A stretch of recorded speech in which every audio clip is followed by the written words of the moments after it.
lên Chúa Cha, người khen tôn vinh muôn nơi.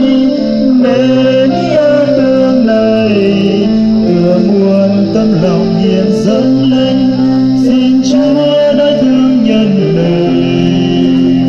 Như hương trần tỏa bay, lòng con hương hoang vui sướng. Chúa thánh nhân về đây, lòng con tràn bao vui mừng. Nên hương này còn con xin dâng lên Chúa Cha, người khen tôn vinh muôn nơi. Đã xuống trời làm con dáng người hèn hiu đôi, ôi Chúa quá yêu nhân loại.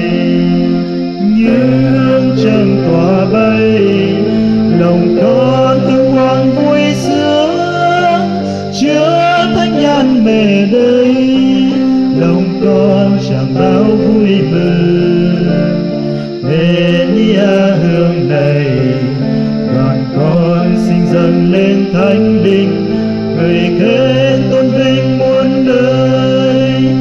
Đã ban về trần gian sức mạnh lòng tin yêu, ôi chim Chúa trong linh hồn.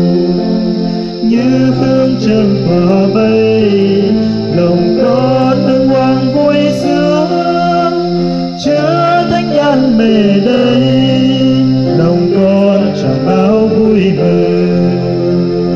Tình dâng về làn hương thân bay lên chương nhang, và cao Maria quý xin mẹ hiền cho tấm lòng thành tâm đây.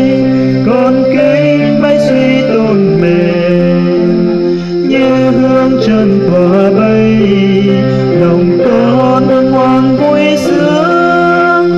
Chúa thánh nhân về đây, lòng con tràn bao vui mừng.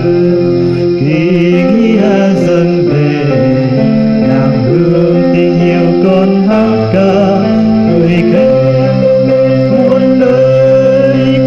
Với dâng đầu hiền dâng trước tòa cao gắng thanh, hạnh phúc sống trên quê trời.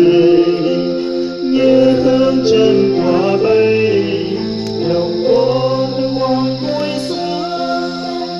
Chúa thánh nhân về đây, lòng con tràn bao vui mừng.